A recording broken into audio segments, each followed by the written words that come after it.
Hi guys, Vipin here. One of my students requested me to do a video on the career options after 12th. Now, this is something which I have been planning to do for a long period of time but never got around it. But nonetheless, here is a quick video when it comes to what you can do after your 12th. Now, one thing I've noticed is a lot of people find it very confusing when they visit a college. They say that this is affiliated to, say, Christ University, this course is affiliated to Bangalore University. So, what's the difference between a course affiliated to, say, Christ University or Jain University versus something that's affiliated to Bangalore University? Now, there are private universities and there are state universities. Okay, remember that private universities and state universities. State universities are run by the government. That is, the state government goes about managing these universities. Now, in Karnataka, you have Mysore University, Bangalore University, Tumkur, Kuvempu University, and quite a few state-run universities. Now, the people who run these universities are state government employees.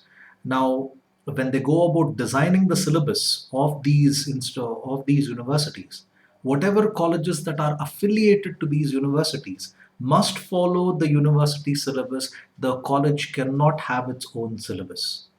Now, of late, there has been a huge increase in the number of private universities.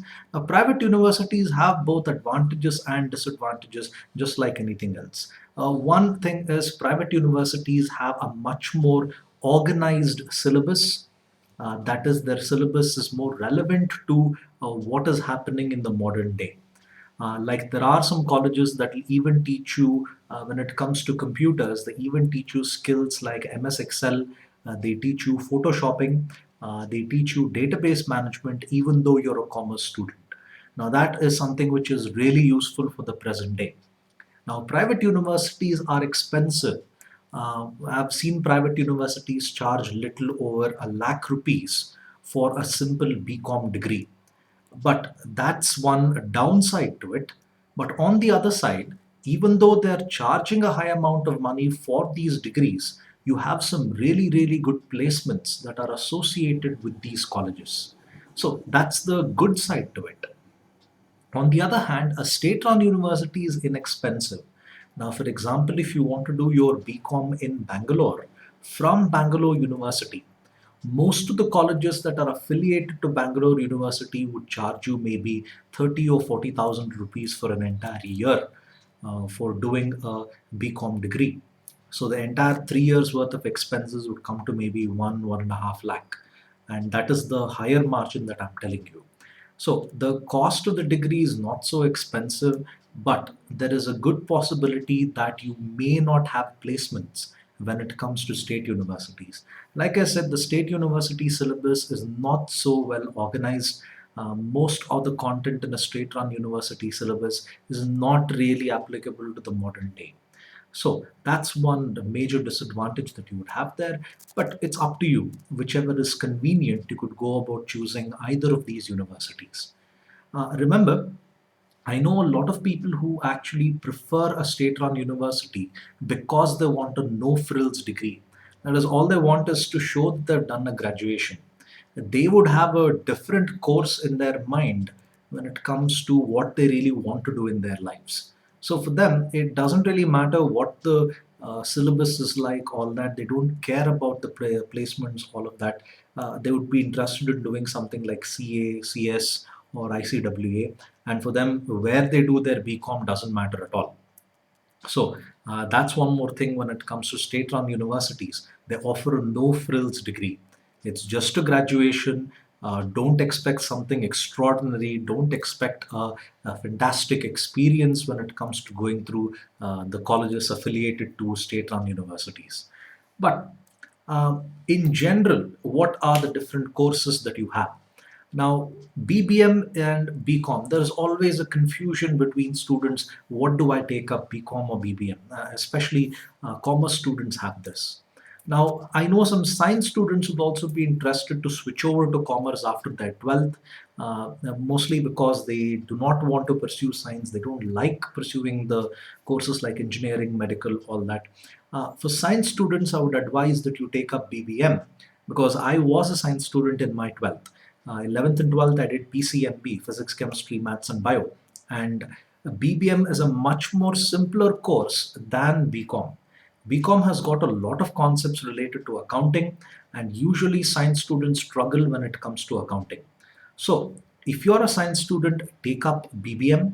But if you're a commerce student, it doesn't really matter what you take up when it comes to BBM or BCom. However, there are some conditions that apply. Now, for example, if you're someone doing CA or CS, those professional programs, I would not advise you to take up BBM because BBM colleges usually have a lot of extracurricular work. That is, you need to prepare for presentations, you need to prepare for group discussions, all that.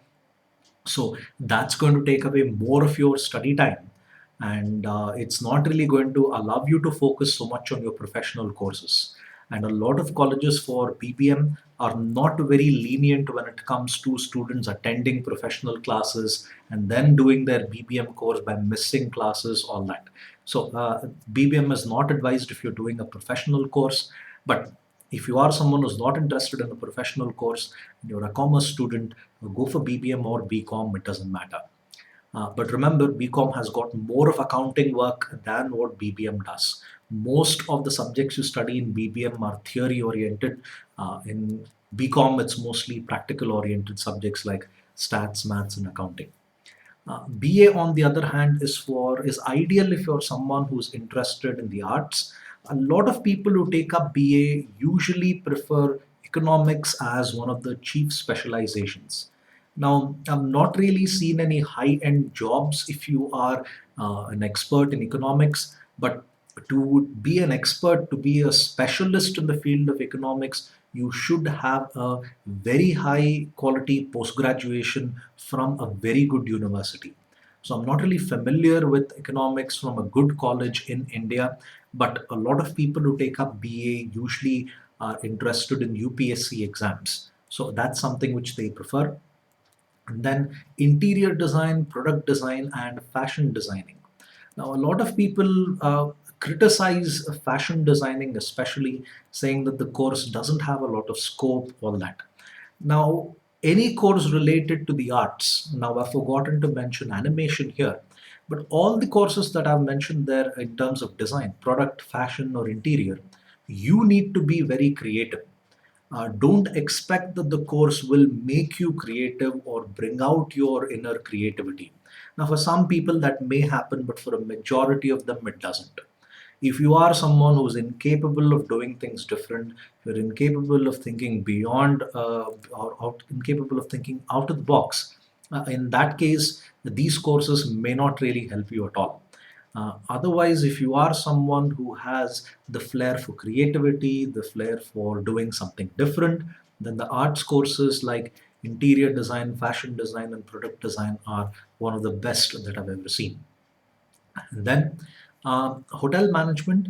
Now, hotel management is something which few people would not be comfortable with, especially people like me who are vegetarians. Hotel management is more like you are training to become a chef. Now, there is really good opportunity in this because there are quite a few restaurants coming up all over in a place like Bangalore. I see new restaurants coming up every day. Now, within a radius of 2 kilometers in the last 2, 3 months, I've seen about three restaurants come up near my place. And you can see the potential of actually being a chef. So, hotel management mostly trains you to become a chef, and you should be ready to make whatever is there on the menu. It doesn't really matter if you are someone who's willing to compromise on your principles, on your religious beliefs, then hotel management is something that you can take up. Now, remember, all these courses from all these universities don't really expect the college will give you everything and make you a better person than what you were from the time you joined. It is your effort that will actually make you a better person. Do not be under the impression that if I study something like product design, I'm going to be the next guy who is going to design the iPhone. It's not going to work that way. You really need to be someone who can stand out from the rest so that people recognize you for your talent, and that's how you progress in your career. Or if you are someone who's just into the course, just writing the exams and going home, that really doesn't add any value to the degree, that really doesn't add any value to your life. So, if you're able to apply yourself in any of these courses, you can do wonders. And always remember that you should review your skills and you should apply the course which suits your skills. Now, for someone like me, I cannot do interior design. The reason is I'm terrible at drawing.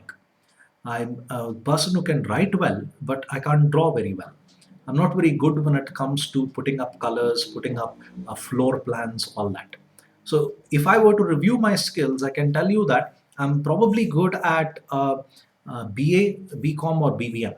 I'm certainly not good at the others, the skill sets required in the others. So, you guys can review yourself and see where it is that you stand and choose the course which you feel is ideal.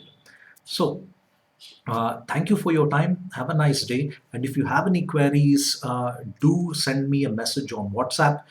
You can find my mobile number on my website, that is Professor Vipin, vipinmks.com. So, thank you for your time again. See you guys. Bye.